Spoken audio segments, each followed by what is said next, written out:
In the final pairing of the first round, Roy Harris in the right lane faces Billy Meyer on the left. Both cars approach the starting line, belching nitromethane flames from their exhaust headers.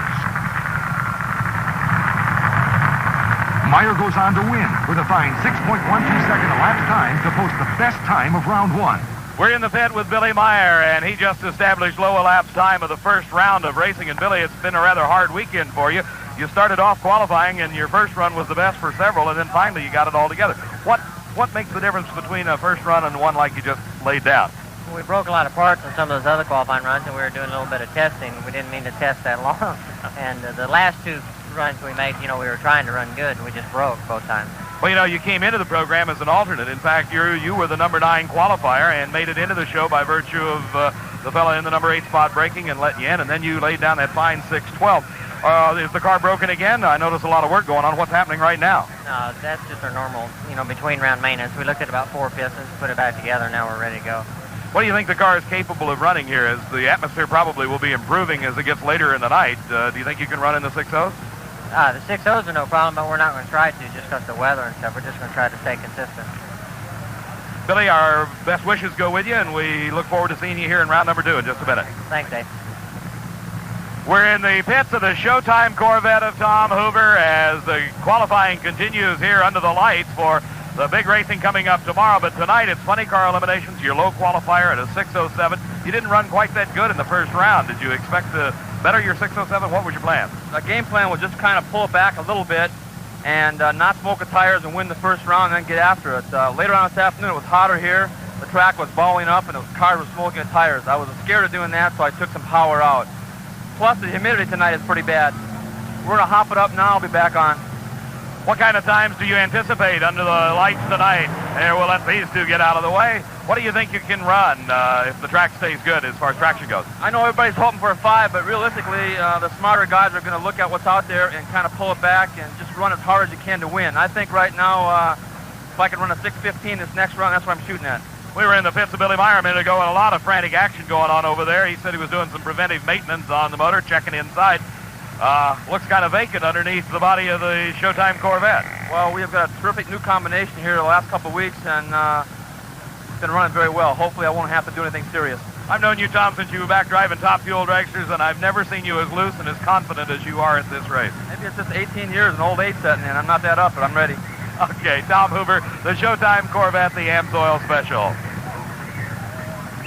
Round 2 opens with number 3 qualifier Ron Colson in the right lane against number 1 qualifier Tom Hoover, being directed into his burnout tracks by a crewman. Both cars look strong as they test traction approaching the starting line.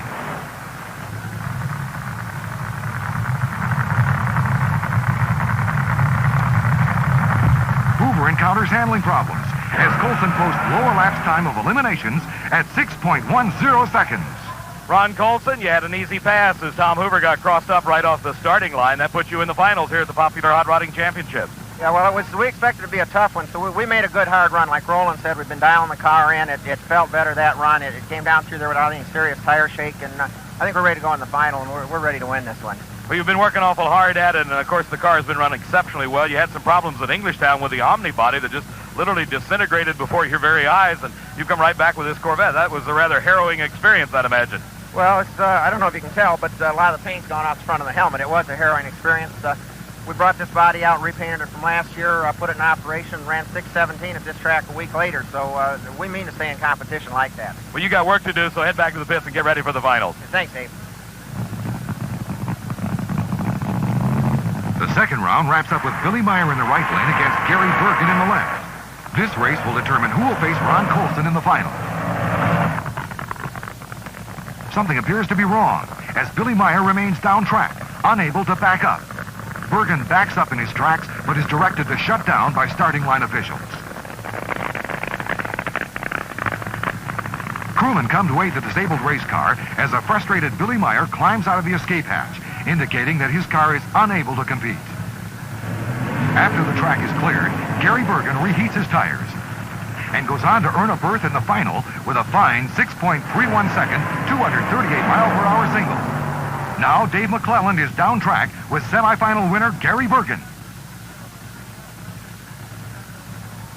The Orange Baron, Gary Bergen out of Stanton, California, in the finals here at the popular Hot Rodding Championships. His funny car spitting and steaming here at the shutdown area, and Gary coming out of his fire protective gear in his helmet. And Gary, they say drag racing's a lot of luck, and you kind of had a break that time. Yeah. Oh, I think we ran pretty good. Yeah, we did have a break as it was a single, and since he couldn't get his vehicle off of the track, and we went ahead and restarted and then made the run. I got to ask you, a lot of drivers say luck really doesn't enter into drag racing, but what's your thoughts on that? Well, I think luck's about 30-40% of it. You know, luck's a good portion of it. Well, you used up most of it right then, didn't you? I did. Okay. You have any special plans for the finals? I know your crew's getting ready to go. You got any plans to try to hop it up? In the recent history, in the last 4 or 5 years, the only two people that have ever won this race is Pernod most of the time and me in 77. So let's hope that we do it again. A repeat for 1980 for Gary Bergen. The Orange Baron out of Stanton, California. The crew already turning the motor over, checking everything to make sure it's all okay right down here in the turnaround area. And, of course, a lot of maintenance will be pulled on the car as they head back into the pits to get ready for the finals against the King's Hawaiian Bread Special, Ron Colson, the driver. We'll be back to the 12th annual Popular Hot Rodding Championships in just a moment.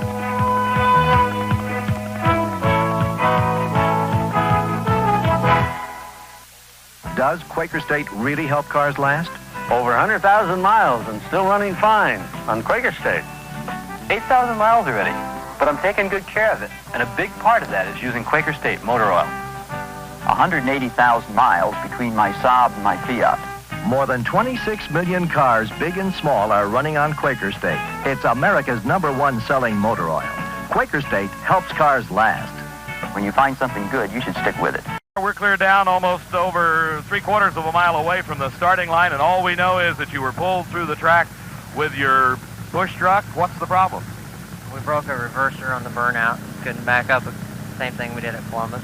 I was going to say this is a replay almost of the Columbus situation where you couldn't back up, and the rules say you can't drive over the center line and drive back to the starting line, which you did at Columbus. Quite a show, I must point out. But still, all in all, the end result is you're out of this show, and I'm sure that doesn't make you very happy.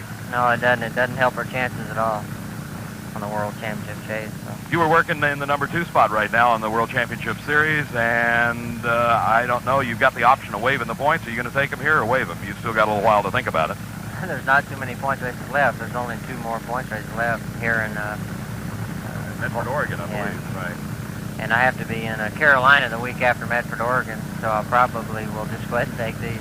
Okay. It's a tough break for a hard competitor. You had low elapsed time of eliminations at a 6:12, but at least you got those problems worked out, and then something else tends to go wrong. That's racing, I guess. Okay, Billy, thank you much, and a tough break.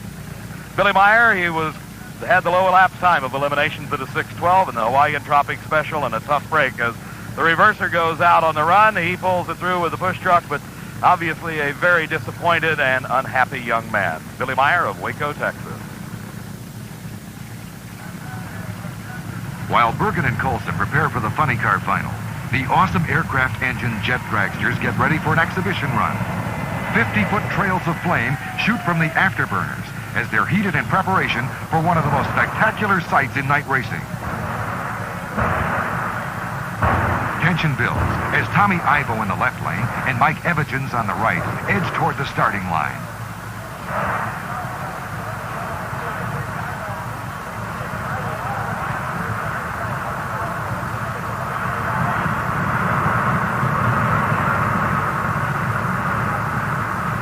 As the Christmas tree starting system goes through a full 5-light countdown, Evans's Earthquake jet dragster stages too deep and draws a red light foul start as Ivo goes on to win at over 250 miles per hour. The huge aircraft parachutes bring the jets to a safe stop while jet fuel smoke spews from the afterburners. After returning to the pits, Bergen's crew discovered a burned bearing in their engine, and they are now working feverishly to install a backup engine. Meanwhile, a relaxed Roland Leong talks to Dave McClellan. Hawaiian. Roland, what are you doing under here? Well, just kind of trying to get my motor cool for the next round. What kind of operation do you go through between each round on one of these cars? Well, we don't have very many pistons, so we don't have to do a major overhaul, what we call a major overhaul on them. But we adjust the valves, retorque the heads, put fuel, water, and oil in them, and take it back to the starting line and hope it runs better. why don't you hurt many parts? Some racers go out and they burn up everything every run, but you seem to have your combination together and have for quite some time. Well, we've been working on it a long time, for the last 5 years, and we kind of had to bite our lip a little bit at times and not run as good as we thought we could or should and get beat. But it all worked out for the best, working on it that way and not hurting the pistol. The stage is now set for the funny car finals. The crowd comes to their feet as Ron Colson heats his tires. With a fresh engine installed, Gary Bergen appears to be ready for an all-out effort. Colson tests traction. As Bergen backs into the staging area. Judging from the large amounts of flames coming from Bergen's exhaust headers, he seems to be running a maximum load of nitromethane in his new engine.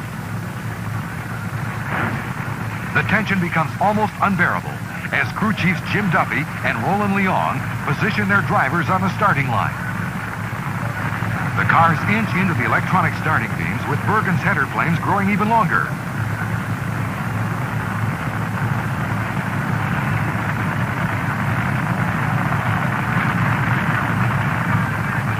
Both cars leap from the starting line. Colson pulls away for the win at 6.20 seconds at 231 miles an hour, as Bergen trails at 6.44 seconds with a speed of 236 miles per hour.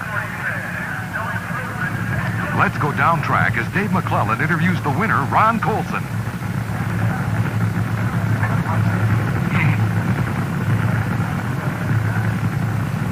The funny car champion of this 12th annual Popular Hot Rodding Championships is Ron Colson driving the King's Hawaiian bred car of Roland Leong, and as Ron gets himself unstrapped, I'll tell him he turned in a lapse time of 6.20 seconds at over 230 miles an hour.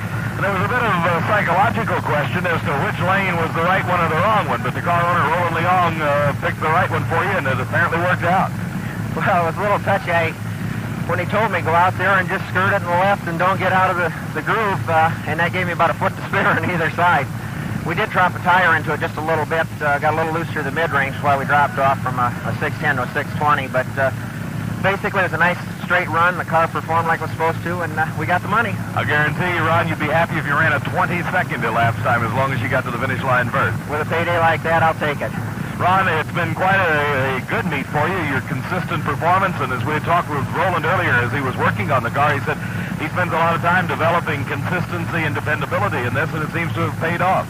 Well, it's the car, as you know, from the Winston World Championship Series, has been the most consistent car in the series for really the last 2 years, and that's what's won the races for us.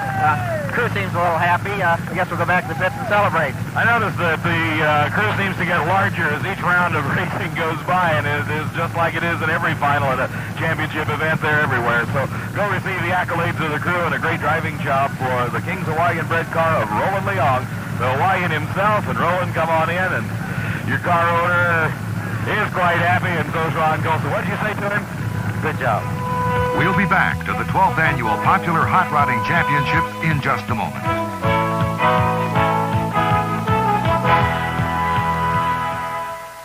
Hi, y'all. I'm Linda Vaughn, Miss Hurst. As you know, we've got race cars out here today, and we got Hurst shifters in almost all of them, but we've got something for you. We have van shifters, we have pickup shifters, and the smaller generation shifters for your little cars. So go to your local Hurst authorized dealer and tell them Linda sent you.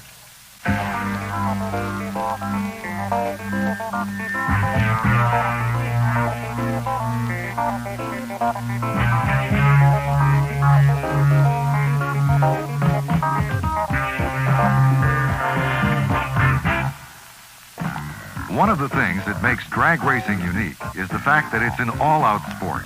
With just a quarter mile to race and an hour between races, drag racing mechanics often push their engines to such extremes of temperature and RPM that the inner workings of the engines are literally melting at the finish line.